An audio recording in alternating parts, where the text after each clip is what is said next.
My name is Catherine Miller. I am 62 years old, a retired librarian, and a woman who spent most of her life quietly serving her family. People often said I was the kind of person who kept everything running smoothly in the background, but who was rarely noticed in the spotlight. Perhaps that was true. Perhaps that is why, when my son Daniel passed away, no one imagined the secret I was carrying inside my heart. After his death, I remained silent. I never told a soul about the $25 million company he had left solely to me. Not to his wife, not even to his closest friends. Only me. Thank God I did, because 3 days later, my daughter-in-law removed her mask, and what she did next left me in utter shock. I remember the day of Daniel's funeral as if it were carved into stone. The church was draped in white lilies, but to me the air was cold, suffocating. My hands shook as I clutched the photo of my boy, his smile frozen in a frame, while my chest ached with a pain that words could never capture. Sarah, my daughter-in-law, was dressed in black silk, a veil covering half her face. She sobbed at just the right moments. Her shoulders trembled when eyes were upon her. She pressed a handkerchief to her lips when people offered condolences. To anyone else, she looked like the perfect grieving widow. But I sat there, and I saw something different. Because while she wept, her gaze betrayed her. It wasn't fixed on Daniel's photo. It wasn't searching for comfort in the hymn's number. Her eyes, sharp and calculating, lingered on the small brass key that the lawyer held, the key to Daniel's safe deposit box. It was a glance so fleeting, so subtle, that others might have missed it, but not me. I had lived long enough, endured enough, to recognize hunger when I saw it. I tried to focus on the service, on Daniel's memory, on the sound of Liam, my 10-year-old grandson, sniffling beside me. His small hand gripped mine so tightly as if he was afraid I would vanish too. And maybe, in a sense, he was right, because part of me did vanish that day. A mother should never have to bury her son. The earth felt heavier when the casket was lowered, as if the world itself had conspired to press my soul into silence. Yet amid that silence, Sarah's performance continued. She accepted pity with practiced grace, whispered thank yous, and tilted her head just enough to appear fragile. People comforted her. They praised her strength. But no one noticed how little she looked at her own child. No one noticed how her eyes gleamed, not with sorrow, but with calculation. And in that moment, I realized my silence was not weakness. It was a shield. If Sarah knew about the company Daniel had left to me, she would devour it whole, leaving nothing for Liam. The mask she wore was convincing, but masks can only stay on for so long. That night, I sat alone in Daniel's study. His scent lingered on the leather chair. Papers still rested on his desk as though he had simply stepped out for a moment. My fingers traced the edge of a photograph. Daniel holding baby Liam in his arms, smiling at the future he believed he had time to build. I whispered into the emptiness, "I will protect him. I promise." It was then I remembered the words from Daniel's private letter, the one I had hidden away before the funeral. "Mom, I trust you with everything. The company is yours. Do not let Sarah near it. She will not protect Liam the way you will." Those words became my anchor. That was the reason for my silence. That was the reason I kept my lips sealed, even when people questioned me, even when Sarah leaned too close, pretending to cry on my shoulder. And 3 days later, when her mask slipped and her true self stepped into the light, I finally understood the depth of Daniel's warning. Because what she did next nearly tore our family apart. But before I take you there, let me ask you something. Have you ever watched someone play the perfect role, only to realize their performance was for everyone else, not for you? If you know what that feels like, stay with me. Because this is not just my story. This is a story about masks, about silence, and about the moment when quiet strength becomes the only weapon left. I knew, deep down, that my silence had saved me. And more importantly, it had saved my grandson. When I think back on my son's life, it feels like watching a film reel that plays behind my eyelids every night. Daniel was always in motion, always chasing something faster, brighter, bigger than the world around him. As a little boy, he was the one who scraped his knees more than any of the other children on our street, climbing trees too high and racing his bike down hills too steep.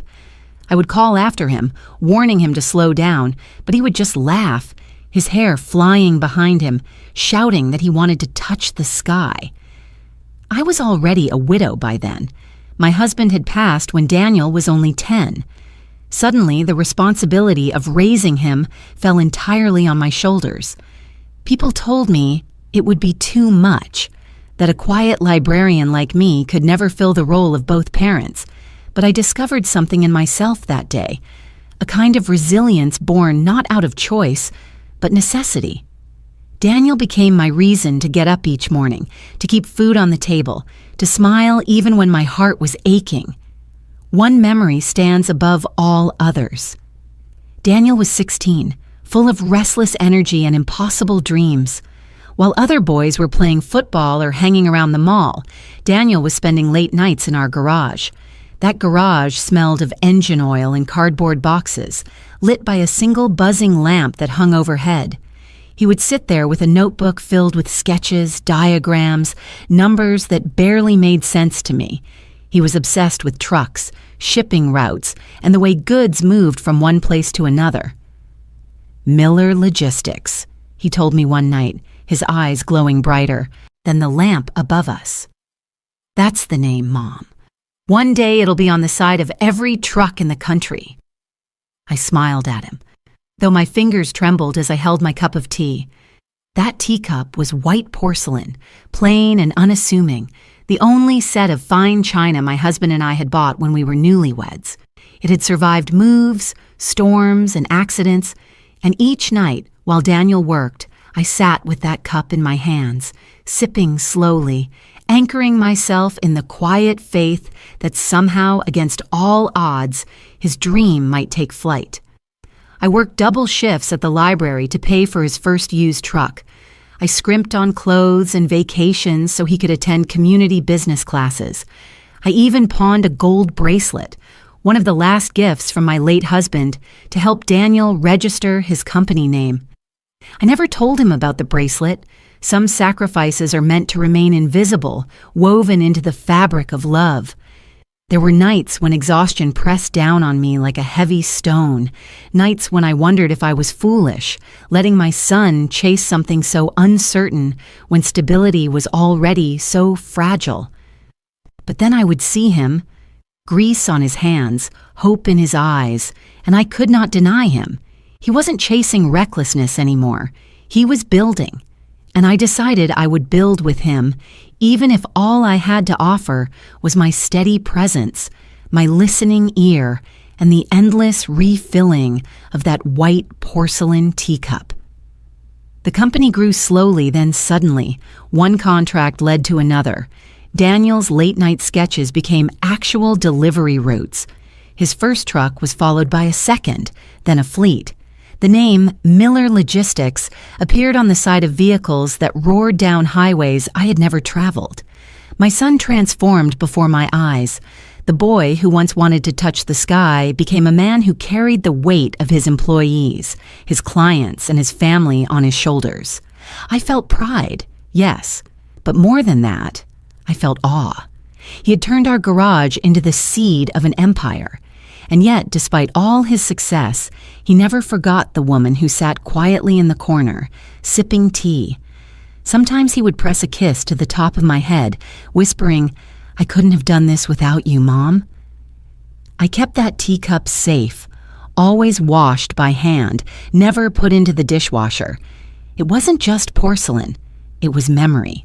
It was the witness to Daniel's first dreams, his first failures, his first victories. When he bought his first office downtown, he placed that very cup on the shelf above his desk, telling me it was his good luck charm. Now, when I hold that cup, I feel the echo of his voice, the warmth of his presence. It is more than an object. It is the anchor that binds me to him, reminding me of the years when sacrifice was invisible and love was the only currency that mattered. Little did I know, that cup and the memories it carried would one day give me strength to endure the storm that followed his death. It was the kind of night that swallows sound. The clock on my bedside table glowed faintly, its hands pointing to 3 a.m. I was half awake, tangled between dream and reality, when the phone rang. That sound, sharp, insistent, split through the silence like glass breaking. I knew before I picked it up that nothing good ever comes at that hour. A voice on the other end, official and rehearsed, told me there had been an accident. My son, Daniel Miller, had been in a collision. I remember gripping the receiver so tightly my knuckles went white. Words blurred, critical, unresponsive, come immediately. My body moved on instinct while my mind tried to reject the message. I slipped on shoes, pulled a sweater over my nightgown, and drove through the empty streets toward the hospital, praying with every red light that somehow it was all a mistake.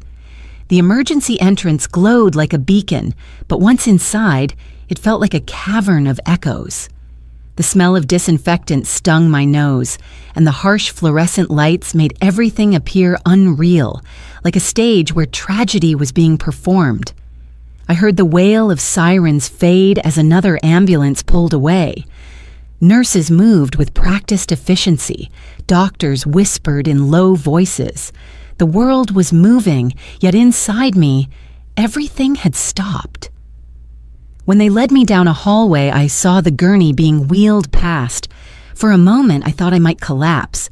There was my Daniel, my boy, my man, my everything, still and pale, tubes and wires surrounding him. His face, once so full of life, was frozen in silence. I reached for him, but the orderly steered me aside, murmuring something I could not hear. Then came Sarah. She arrived in a rush, her hair perfectly in place despite the hour. She wore black leggings and a loose sweater, not the disheveled panic I expected from a grieving wife. Her face was composed, her eyes red but dry. She didn't scream, she didn't crumble to the floor. Instead, she accepted the clipboard from the nurse, glanced at the papers, and with one quick stroke of her pen, signed. Her hand was steady, her jaw set. I stood there, trembling, waiting for her to fall apart, waiting for her to show the same agony ripping through me. But she only looked at me once, a small nod, as if acknowledging a minor inconvenience. "It's done," she whispered. No tears, no sobbing into her hands, just those 2 words. And I broke. My chest tightened until I could not breathe. It felt as if my heart had been pulled from my body. I pressed my palm against the cold wall of the corridor, searching for something solid to hold on to as the truth pressed down on me. Daniel was gone. The boy who once promised me he would put our name on trucks across the country. The man who kissed the top of my head after long days of work. My son, my flesh, my pride. He was gone. I don't remember sitting down, but suddenly I was in one of those hard plastic chairs, staring at the sterile floor tiles.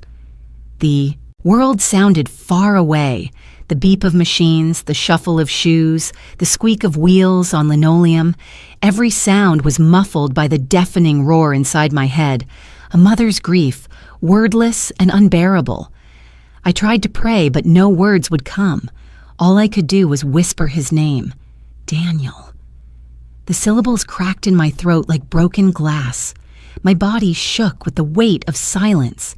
The tears that finally came were hot and endless, soaking into the sweater I had thrown on without thought.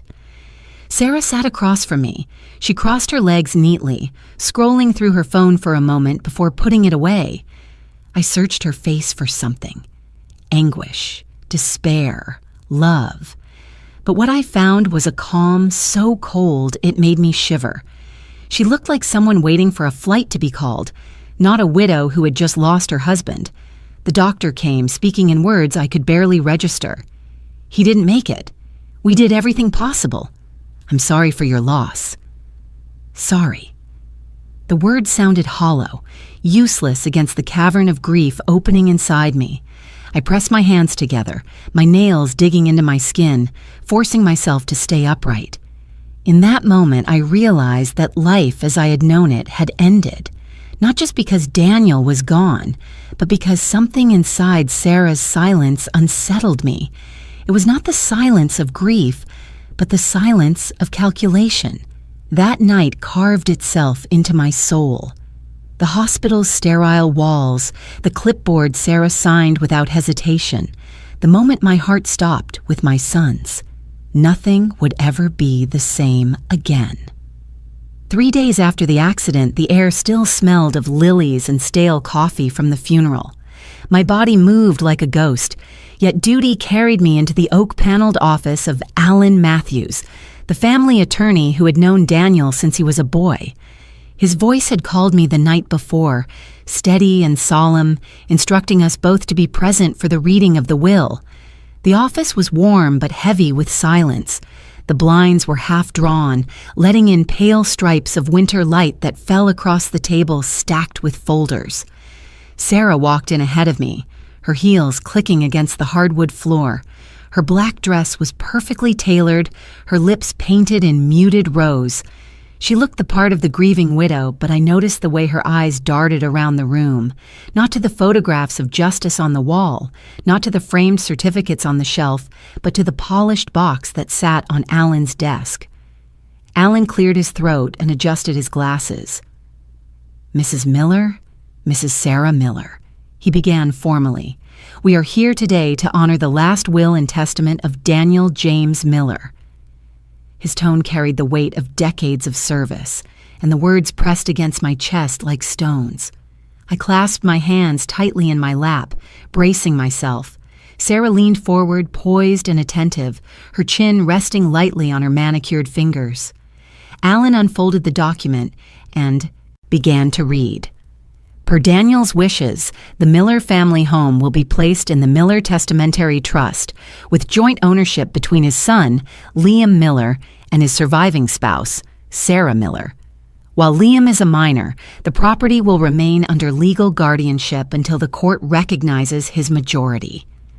Sarah's lips curved. It was not the trembling smile of relief, but a calculated grin of victory.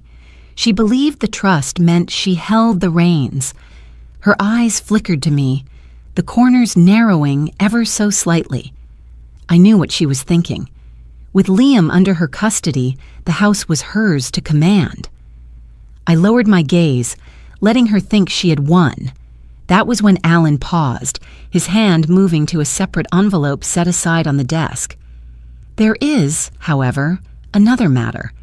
Daniel left a personal directive for his mother. Sarah's smile faltered.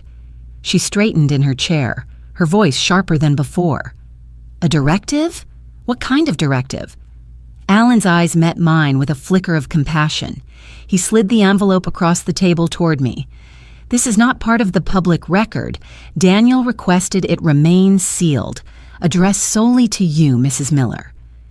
My hands trembled as I picked it up. The weight of the envelope was light, but inside I felt the gravity of my son's voice. I opened it slowly, careful not to tear the edges. The paper smelled faintly of his cologne. The handwriting, his handwriting, spilled across the page.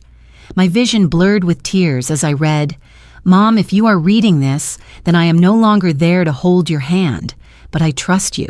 I trust you more than anyone else to protect Liam, to protect what I built. Miller Logistics belongs to you.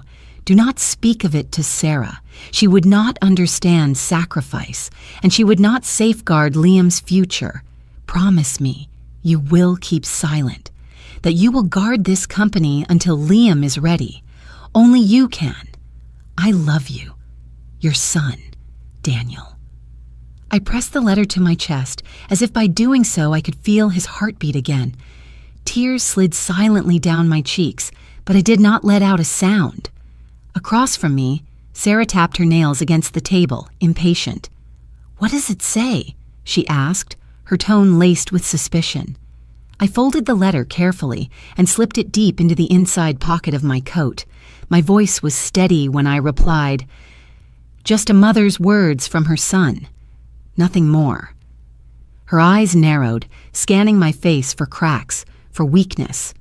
But I met her gaze with silence, the kind that speaks louder than shouting. She looked away first, her confidence returning as she clutched the thought of the house like a prize. Alan closed the folder. "That concludes the reading."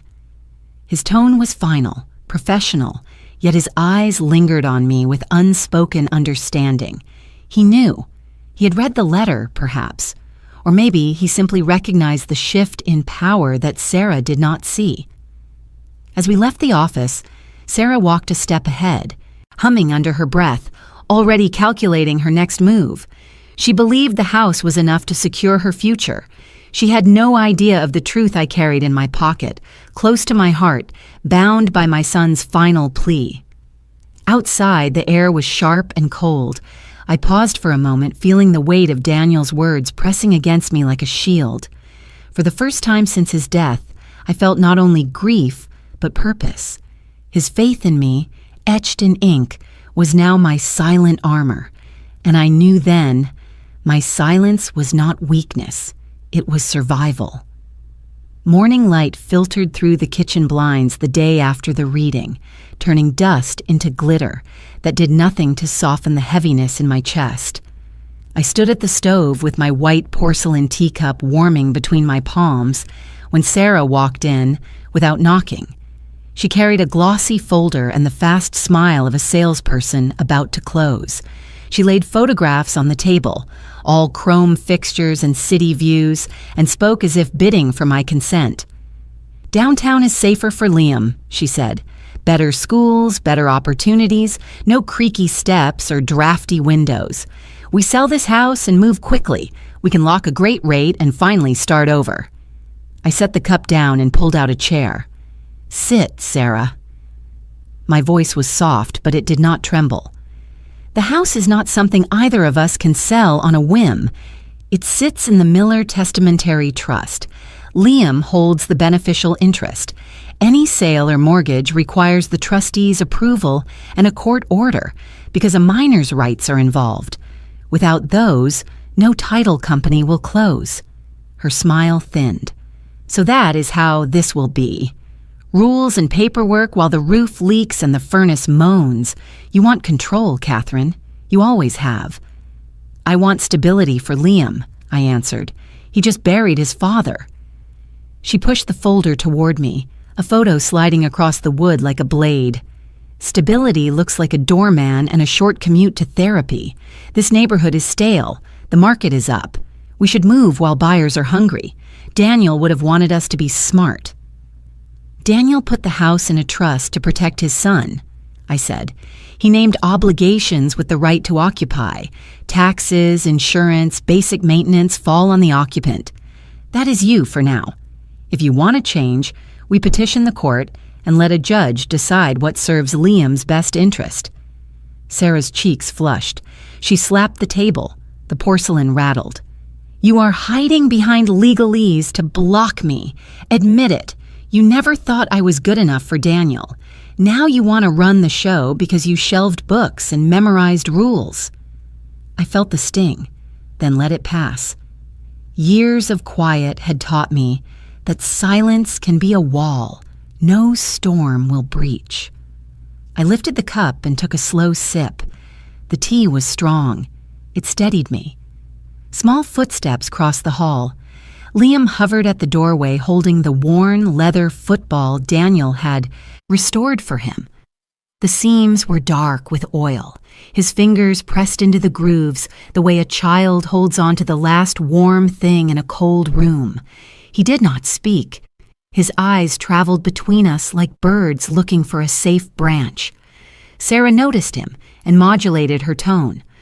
"Sweetheart, we are talking about a new home with a view of the river. You will love it." There is a game room and a study nook and a gym downstairs. Liam's arms tightened around the ball. He gave a tiny shake of the head. I kept my gaze on Sarah. Grief is a long road. Children do not need new views as much as they need familiar floors under their feet. She threw her hands up. Familiar floors come with familiar bills. The trust can pay. Daniel left money. The trust protects Liam's future, I said. It is not a cash machine for convenience. She leaned in close enough for me to smell her perfume, bright and expensive. Then what good are you, she whispered, if you cannot make a simple sale happen? Before I could answer, her phone chimed. She stepped back, composing herself, thumbs flying as she replied to someone with ferocious speed. When she looked up, the mask was back in place. Fine, she said. If a judge is what you need, a judge is what you will get. Liam flinched at the word judge. I motioned him over. He came to my side and tucked the football against his chest. I brushed his hair back. You are safe, I told him. We move when moving helps your heart, not when it helps a schedule. Sarah gathered the photos, but her eyes swept the room like a hawk scanning for a smaller creature. Where is the key to Daniel's box? She asked lightly. With the attorney, I said. She froze for a heartbeat, then smiled again. Of course. She left the folder behind by mistake, or perhaps on purpose. The storm had finally begun tonight. The argument erupted 2 evenings later, the air heavy with August heat and grief that had nowhere to go. Sarah stormed into the living room, her heels striking the floor like a drumbeat of war. She carried another stack of glossy brochures, condos with open-plan kitchens and endless windows, as if pictures could bulldoze trust law. You are poison, Catherine, she spat, tossing the brochures on the coffee table. You meddled when Daniel was alive, and now you are clutching the strings like some queen on her throne. Admit it. You never wanted me in this family. You want to keep me chained here, stuck in this mausoleum, so you can play mother to Liam and erase me. Her voice cracked on the last word, but the venom lingered. I sat in Daniel's old armchair, the white teacup in my lap trembling with the rhythm of my pulse. I tried to hold the line of calm, but every word scraped across my heart like broken glass. I am asking for patience, Sarah, I said softly. We are all wounded. Daniel's absence is not a stage for blame. She barked a bitter laugh. Wounded? You think you are the only one who lost something? I lost my husband, my partner, and now I am chained to an old woman who knows nothing of the real world, who clings to teacups and dusty photographs as if they were currency. You want control, that is all. You think you are better than me. The cup slipped in my grip. Tea spilled onto my palm, hot enough to sting. Still, I stayed silent, letting the hurt sink in where words could not reach. Years of silence had been my shield, but tonight her insults pierced too deep. Then a small figure moved between us. Liam, clutching the scuffed football against his chest, stepped forward until his skinny shoulders squared directly in front of me. His voice wavered at first, but then it rose, strong and sure. "Don't talk to Grandma like that," he shouted. The room froze. Sarah blinked, stunned, as if the boy's words had struck harder than any slap. She opened her mouth, then shut it again, caught off guard by the sudden rebellion. I gasped softly. My eyes filled, not from Sarah's cruelty, but from the sight of Daniel's courage echoing through his son. The set of Liam's jaw, the fire in his eyes. It was Daniel at 10, standing on a Little League field after a bad call, telling the coach, "That's not fair."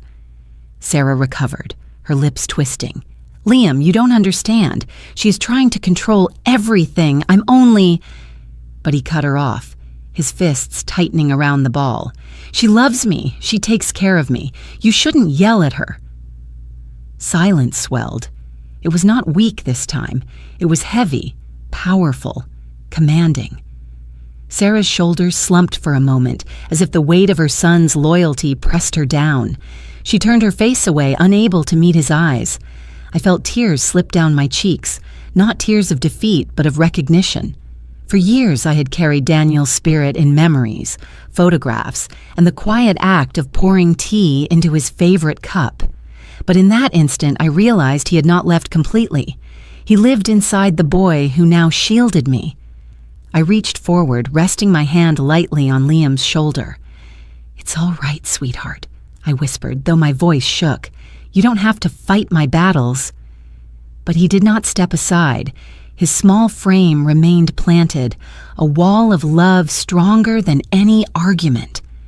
Sarah exhaled sharply, muttering under her breath as she gathered the brochures. "You two against me, fine. Keep your moldy house. See how long you can hold it together." She spun on her heel and marched toward the stairs, the echo of her steps fading but leaving the air bruised. When the door slammed upstairs, I leaned back into the armchair and let the tears come fully. They streamed freely, carrying both sorrow and a strange new hope. Liam turned, his face softening, and he pressed the football into my lap. "You don't have to cry, Grandma," he said. "Dad would want me to protect you." I kissed his hair, inhaling the faint scent of grass and childhood. "And he would be proud of you," I whispered, "more than you'll ever know." In that moment, I felt a shift. The balance of power, once tilted so sharply against me, had begun to move. Not because I had raised my voice or wielded the law, but because the truth had found a voice in a child's heart. Daniel's legacy was not just a company or a house in trust, it was courage, reborn in Liam. I held the football and the boy close, and for the first time since the funeral, I felt the strength to breathe without breaking. It was subtle at first. A receipt tucked in the trash that did not match our weekly expenses. A phone call Sarah ended abruptly when I entered the room. Then one evening, while balancing the household ledger, I logged into the joint savings account Daniel had set aside for emergencies. The screen loaded slowly, a pause that made my stomach twist. When the numbers appeared, I froze. The account was empty. The insurance payout Daniel had carefully arranged, gone. Every dollar siphoned away in quiet withdrawals that now stood naked on the page. My hands trembled against the keys. Years of scraping, saving, and Daniel's cautious planning had evaporated like mist. It was not mismanagement. It was intent. I confronted Sarah that night, but the house was already too quiet. Her closet doors gaped open, shelves stripped. The faint scent of perfume clung to the air, sharp and final. On the kitchen counter lay a folded sheet of paper. The handwriting was hers, quick and careless. "I can't live like this anymore. I need my own life. Reed understands me in ways Daniel never did, and I will not waste my youth chained to a house and a mother-in-law. Liam will be better with you. Don't try to find me." The signature curved like a flourish of mockery. My breath left me in a rush, and for a long moment I simply stood there, paper trembling in my hands. The name, Reed Harper, hit me like ice. I remembered him vaguely, a business acquaintance Daniel had distrusted, a man with a smile too slick and eyes too sharp. And now Sarah had chosen him over her own son. I sank into a chair, my body hollow. The house was dark except for the kitchen lamp that cast everything in harsh yellow light. A cicada buzzed outside, its song steady, indifferent to the collapse inside these walls. Then small footsteps padded across the hall. Liam appeared, his hair rumpled from sleep, the worn football tucked under his arm like armor. He looked at me, then at the open closet upstairs, then at the paper clutched in my hand. "Grandma," his voice cracked, "is Mom gone?" I could not lie. I nodded once. He blinked hard, his lips trembling. The football slipped from his grasp and rolled across the floor, bumping against the baseboard with a dull thud. "She left a note," I whispered, the words catching. "She says she needs her own life, but she says you are better here, with me." For a heartbeat, silence swallowed us. Then Liam's shoulders shook. He stepped closer, his voice breaking as he asked, "Grandma, We still have each other, right? We still have us? The question pierced through every wall I had built. I rose and pulled him into my arms. His body was thin, fragile, yet burning with the weight of abandonment no child should carry. My throat closed. Tears blurred the kitchen light until it fractured into shards. Yes, sweetheart, I choked out, holding him tighter. We still have each other, and we always will. He buried his face in my shoulder, his small fists clutching the fabric of my blouse as though it were the last solid thing left in his world. I stroked his hair, rocking him gently, the way I had rocked Daniel after scraped knees and nightmares decades ago. The circle of grief and comfort had turned, and I was mother once more. We sat like that for what felt like hours. Two souls bound by loss, but not broken. Outside, the night deepened, and the world moved on, unaware of our devastation. Yet in that kitchen, a seed of resolve began to take root inside me. If Sarah had abandoned him, then I would not. If Reed Harper had lured her away, then so be it. But Liam would never again wonder if he belonged. I kissed his temple, tasting the salt of both our tears. You and me, Liam. That's enough. We will find a way. His small voice muffled against my shoulder.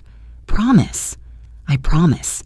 And though my heart ached with betrayal, the words steadied me. They were not a desperate plea. They were a vow. Sarah had chosen flight, but I would choose endurance. For Liam, for Daniel, for the legacy entrusted to me. That night, after tucking him into bed, I sat alone at the table with the folded note beside my teacup. The porcelain gleamed white under the lamplight, a reminder of Daniel's quiet strength. I traced its rim and whispered to the silence, "She thinks we are broken. She will see. We are not." The weeks after Sarah's disappearance passed in a haze of court filings and late-night calls to attorneys. But slowly, the storm settled into a rhythm of survival. With Sarah gone, the old Miller house felt like a cavern echoing with ghosts. I decided to sell off what could be sold within the legal boundaries and moved Liam and myself into a modest cottage on the edge of town. It was a small, single-story home with peeling paint and creaking floors, but it felt human in a way the grand Miller property never had. The first morning there, I woke to birdsong instead of silence. I brewed tea in my faithful white porcelain cup, its rim faintly chipped now, and stood by the narrow kitchen window watching Liam sit cross-legged with a stack of school books. The early light framed him in a soft glow. He mouthed words as he traced sentences with his finger, lips moving silently at first, then softly aloud. "Grandma, can I read this one to you?" he asked, eyes bright with a hunger that had not dimmed despite loss. I carried my tea into the small living room and nodded.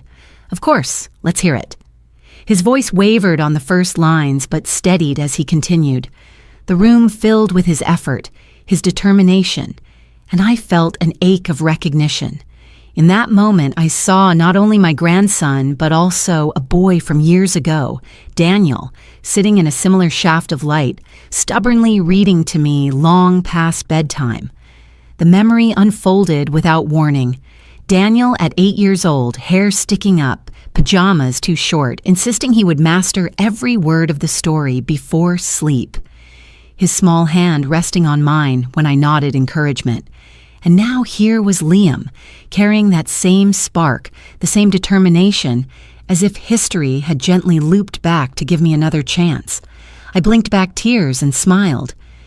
"You read beautifully, Liam." He grinned shyly and leaned against my shoulder. "Dad used to read a lot too, right?" "Yes," I whispered, the word heavy but tender. "Your father loved words. He believed in stories." The mornings began to settle into a ritual. I would pour tea, careful not to spill, and he would open a book near the window, sunlight at his back. Sometimes he stumbled. Sometimes he soared through paragraphs. Each time I reminded him, "Patience, Liam." One line at a time, and each time he repeated softly, "We still have each other, Grandma." That's enough. Those words became our anchor, thematic echoes that stitched together the holes Sarah's absence had left. Whenever fear or doubt surfaced, Liam would murmur them, as though reminding both of us. And in his voice, the words gained a sacred weight. One Saturday, he found an old notebook among Daniel's things. Inside were crude sketches of trucks, early plans for what would one day become Miller Logistics. Liam turned the pages slowly, reverently, and then whispered, "He started here, didn't he? Just drawings and dreams." I placed a hand over his. "Yes, sweetheart. Dreams that turned into something real because he kept going." He smiled, eyes determined. "Then maybe I can start small too. I'll read and draw and learn. We can build things again, right?" The question cut me deep, half hope, half plea. I kissed his forehead. "Yes, Liam, we can build again. Not just buildings or companies, but a life worth holding on to." In the evenings, when the world turned quiet and the cottage sighed with age, I would sit on the porch with my tea. Liam often joined me, ball under his arm, asking about Daniel. I told him stories of scraped knees and garage experiments, of late-night blueprints and laughter under flickering lights. He listened with wide eyes, weaving those memories into his own sense of belonging. The cottage walls did not echo like the mansion. They embraced us. We filled them with small routines, reading, cooking simple meals, fixing squeaky hinges together. It was not luxury. It was something sturdier. It was family. And in every moment, I clung to the echo. We still have each other. That phrase, whispered by a boy abandoned too soon, became our daily prayer. It was Daniel's voice reborn in Liam's courage. It was my reason to keep breathing, to keep moving forward one morning, one cup of tea, one story at a time. The cottage had settled into a hush after dinner. Liam was rinsing dishes while I sorted a cardboard box labeled Daniel's office. At the bottom lay his laptop, wrapped in a sweater that still carried a trace of his cologne. My hands shook as I set it on the table. I told myself I was only looking for family photos, something gentle to share with Liam on a quiet night. The screen flickered to life. A password field waited like a sealed door. For a breath, I was blank, then muscle memory returned. Daniel never trusted obvious combinations. He used small vowels no one else knew. I typed the day he took his first trucking contract and pressed enter. The desktop opened with a soft chime that felt like a voice saying, "Welcome home." Folders lined the screen in careful rows. Roots, invoices, quarterly, and a simple one named Personal. I breathed out, clicked it, and found subfolders of photos, recipes he had saved for Liam's favorite pancakes, and a folder called Letters. Inside was a single document and a shortcut to his email. I followed the shortcut. The mailbox loaded, a long spine of messages. My eyes drifted to drafts. There it was, a subject line that stopped my heart. "If anything happens," I clicked. The body of the message filled the screen, typed in Daniel's steady rhythm. The date stamp sat like a quiet witness from months before the accident. My throat tightened. I read the first line aloud, although no one had asked me to. "Mom, if anything happens, I want you to keep the company. I trust you." I covered my mouth with both hands. Tears rose so fast I could not catch them. The room swam.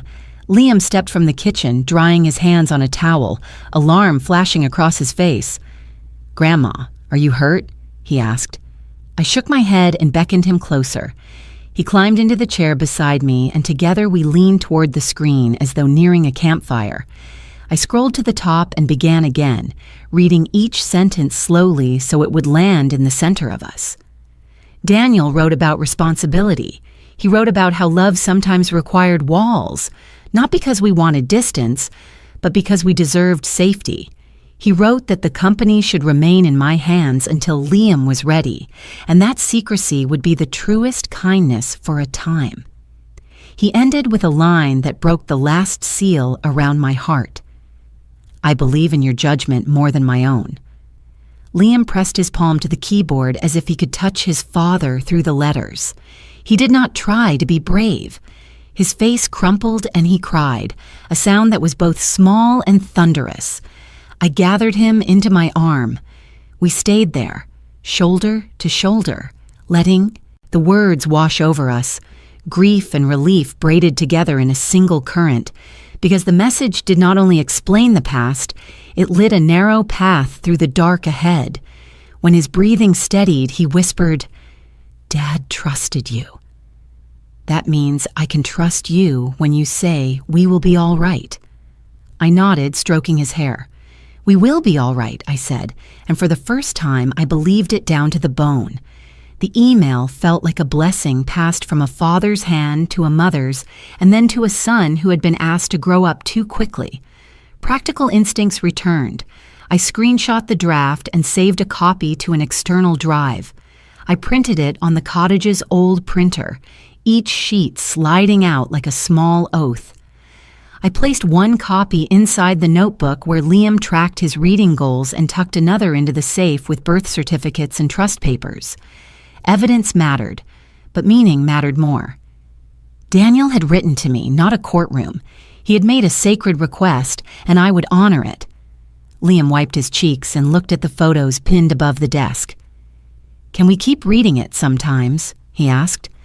"Not to be sad, but to remember what he wanted for us." I said yes. We read it again, this time pausing between sentences as if taking small bites of something strong. When we finished, he took a deep breath, squared his shoulders, and said, "If Dad trusted you with the company, I can learn to help one day." I closed the laptop gently and pulled him into a full embrace. "One day," I answered. "For now, you will be a child, and I will be your guardian. That is how we honor him." He nodded, and the set of his jaw softened. Outside, a late train passed, its distant call threading through the night, like a reminder that journeys continue even when maps change. I carried the printed letter to the mantel and placed it in a simple frame beside the white porcelain teacup. The cup held memory, the page held mandate.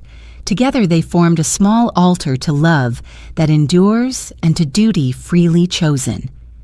I stood there with Liam's hand in mine and repeated the promise that had kept us afloat since the night Sarah left.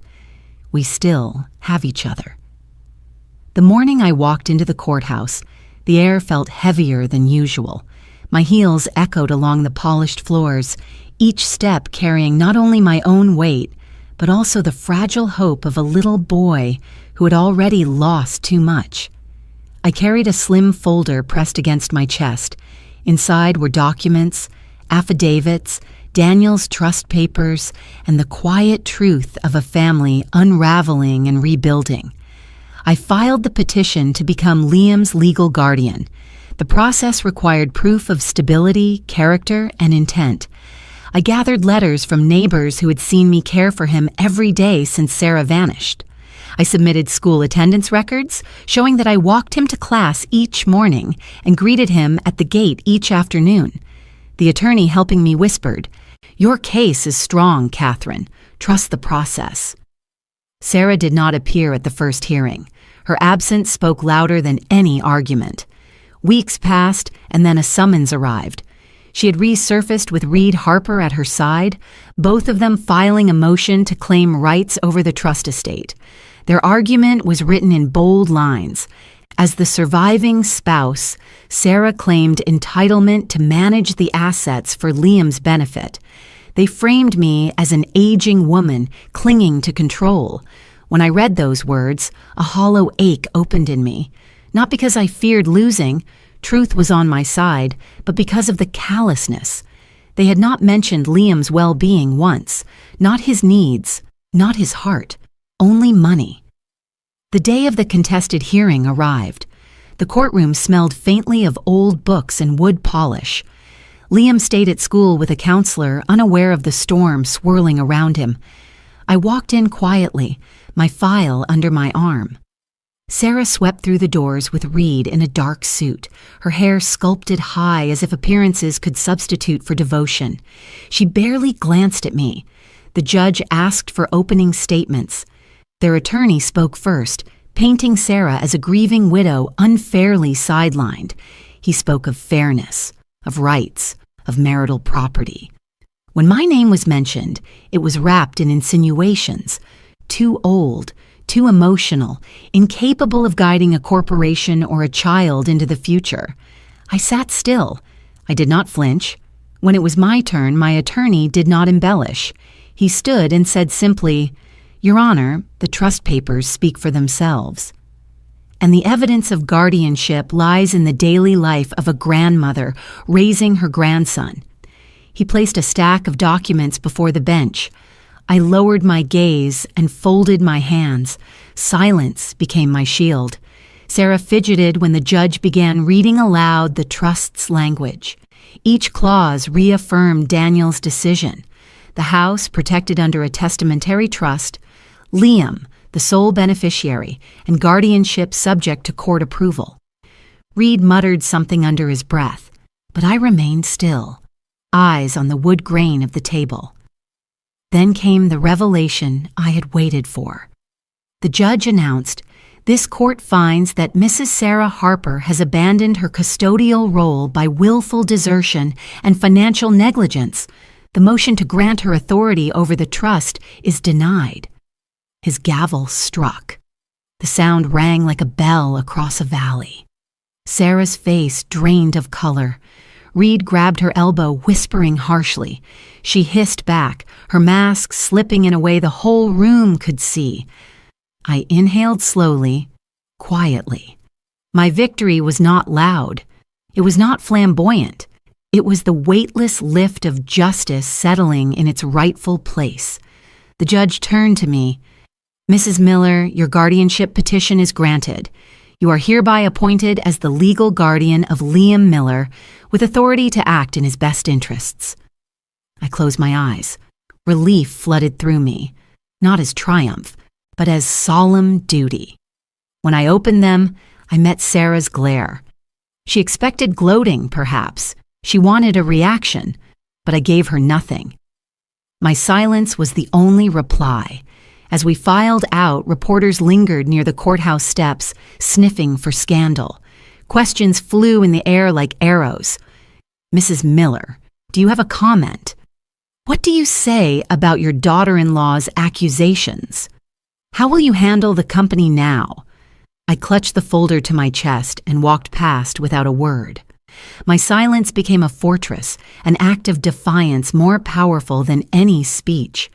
Behind me, Sarah raised her voice, insisting the ruling was unjust, that she would appeal. Cameras flashed, capturing her twisted expression. But I kept moving forward, my path clear, my duty defined. That evening, when I returned to the cottage, Liam ran to the door. His arms wrapped around my waist, and I lifted him, whispering, "It is done. You are safe." He didn't understand all the details, but he understood enough. His home was secure, his life steady. Later, as I washed the white teacup and set it gently on the counter, I realized something.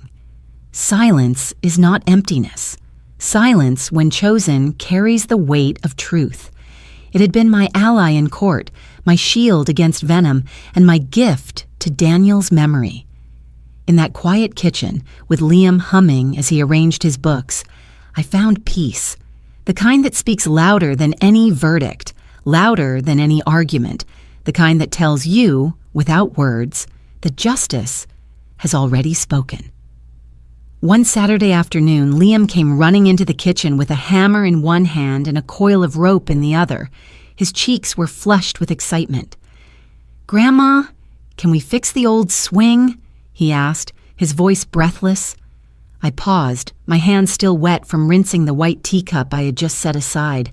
For a moment, I didn't understand. Then he tugged my sleeve and pointed toward the backyard, toward the old oak tree that had stood for decades like a guardian of our family's joys and sorrows. The swing had hung there once. Daniel promised Liam he would repair it, but he never had the chance. My throat tightened. That swing was more than wood and rope. It was a dream suspended in midair, left unfinished. We carried the supplies out together. The afternoon sun was kind that day, painting the grass in golden hues, casting shadows that seemed to dance with memory. Liam held the wooden plank, his small fingers steady with determination.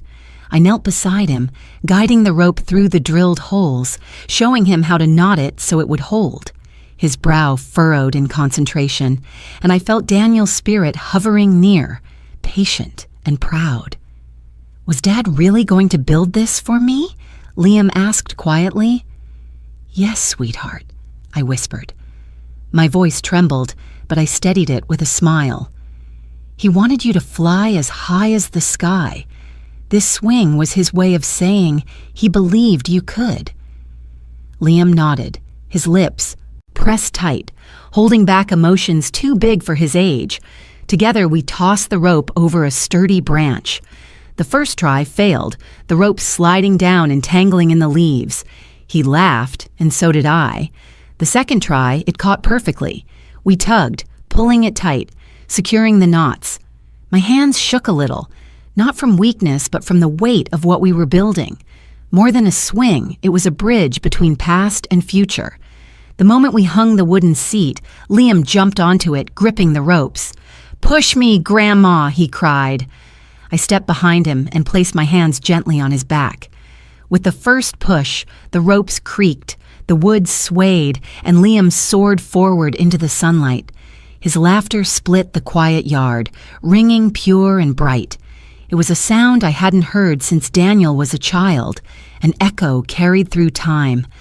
As I pushed, my tears spilled freely. I cried for the boy I had raised, for the man he became, and for the child he left behind. But even as I cried, I found myself smiling. Each push felt like weaving Daniel's love into Liam's joy, threading the generations together. The ropes groaned with every swing, steady and sure. The sun lowered, casting long beams through the branches. The shadows stretched, and in them I saw something extraordinary. For a fleeting moment as Liam swung forward, his silhouette merged with another. Daniel's younger self, legs kicking, head thrown back in laughter. My breath caught. The past and present overlapped, reminding me that love doesn't vanish. It transforms. It lingers. It binds. "Grandma, higher!" Liam shouted, breaking the trance. I wiped my cheeks and pushed harder. The wooden plank rose, the rope stretched, and his hair caught the light like a halo. His small hands clutched tightly, but his eyes were fearless. I whispered to myself, "Yes, Daniel, he is brave, just like you." After what felt like hours but was only minutes, Liam slowed, his energy spent. He hopped off and collapsed into the grass, hugging his father's old scuffed soccer ball. That ball had rolled through every chapter of our grief, and now, resting beside the swing, it became part of a story bigger than both of us. He looked up at me, sweaty and smiling. "We did it, Grandma. Dad would be proud, right?" I knelt in the grass, brushing dirt from his cheek. "Yes, darling, more than proud. He's here with us, in every swing, in every laugh, in every beat of your heart." Liam leaned against me, holding the ball, while the swing swayed gently in the evening breeze. My tears had dried, leaving behind a warmth that spread through my chest. For the first time in so long, my grief softened into gratitude. The white teacup waited on the kitchen counter, the ball rested in Liam's lap, and the swing moved slowly back and forth. 3 anchors, 3 generations bound together by memory and love. As the sun sank low, painting the horizon in shades of fire and gold, I whispered, "We still have each other, and that is enough." In that moment, it truly was. When the house grew quiet and Liam finally drifted to sleep, I sat alone at the kitchen table with my white teacup in front of me. The steam rose slowly, curling like fragile ribbons in the lamplight. My hands circled the porcelain, as if drawing strength from something simple, something grounding. It struck me then how far I had come, and how much I had changed. For years, I had felt like a background character in my own life. I was the widowed mother who supported Daniel, the grandmother who stood politely behind Sarah, the woman who was expected to accept scraps of presence and dignity.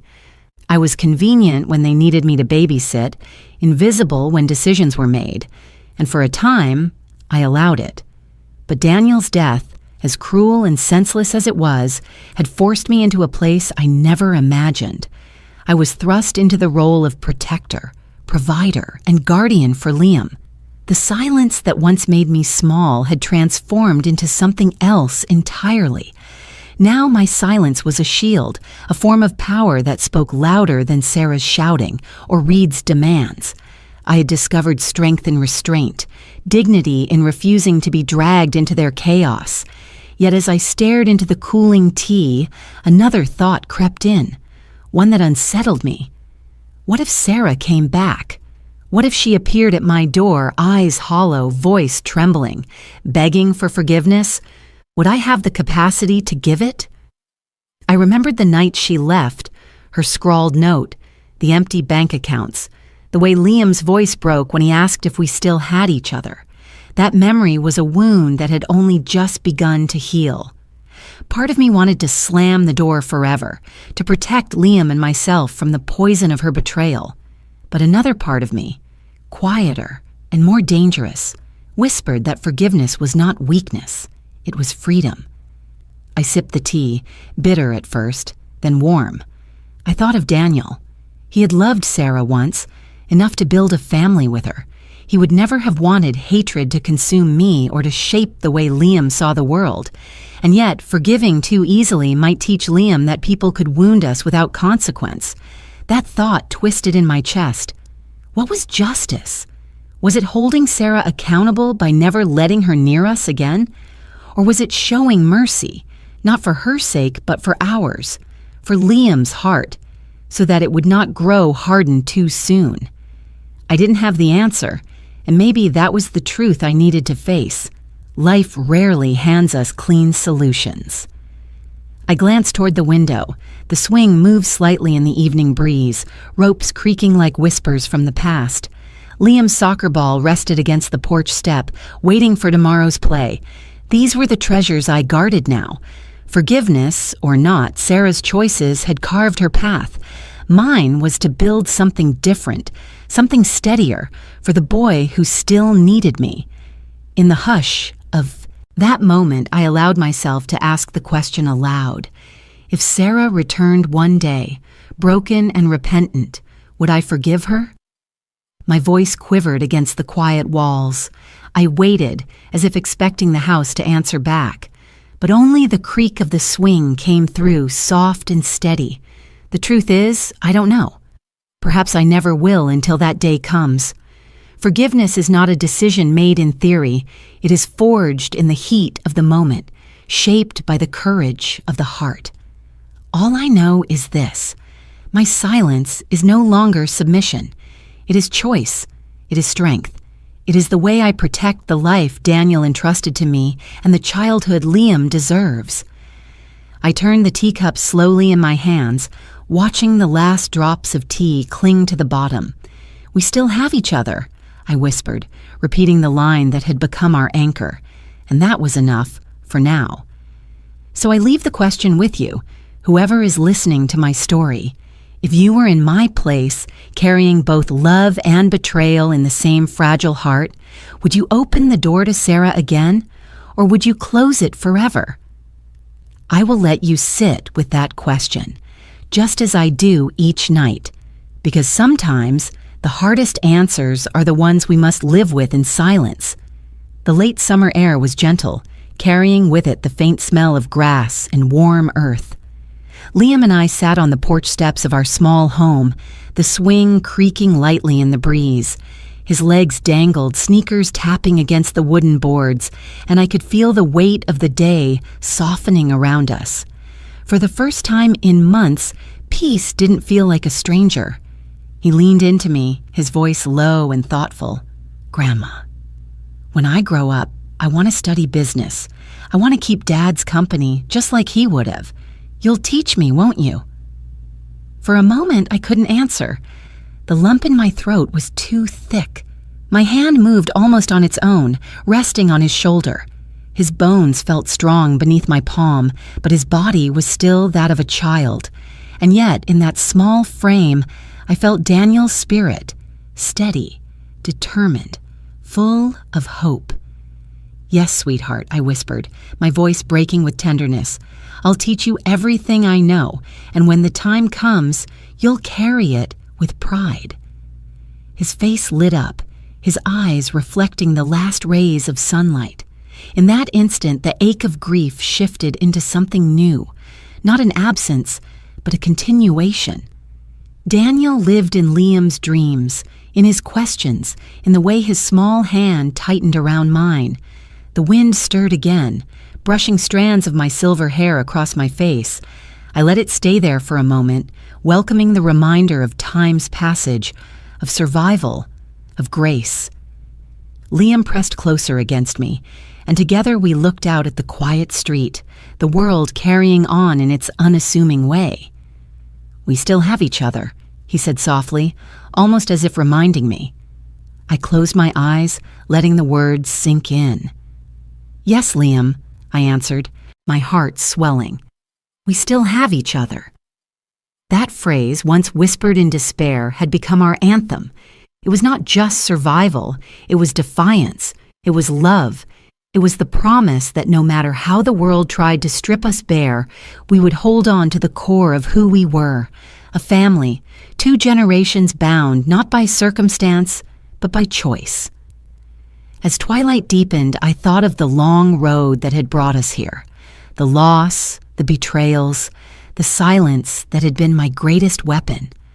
I had learned that sometimes strength is not in the words shouted or the battles fought aloud, but in the quiet conviction to stand firm, to keep going, to protect what truly matters. And so here we were, 2 souls on a porch, with the hum of cicadas filling the night. The company, the trust, the battles in court, all of it mattered. But at the end of the day, this was the real inheritance. A boy with his father's fire in his heart, a grandmother who finally understood her worth, and the echo of Daniel's dream, alive in both of us. Before I close my story tonight, I want to leave you with a question. If you were in my place, would you have kept silent as I did? Would you have trusted that silence could protect the ones you love? I wonder what you would have done. And before we say goodbye, we would love to know. Where are you watching from? Is it a quiet morning with a warm cup of coffee in your hands, or a late night where stories like this keep you company? Share with us in the comments. We read everyone with gratitude. If this story touched your heart, please consider subscribing to this channel. Not just to hear more stories like mine, but to be part of a community that still believes in kindness, healing, and second chances. Thank you for spending your time with us today. Wherever you are, I hope you carry this story with you. And remember, sometimes the miracle does not knock on your door with noise and splendor. Sometimes it waits quietly until you are ready to open your heart. Take care, and we will see you in the next story.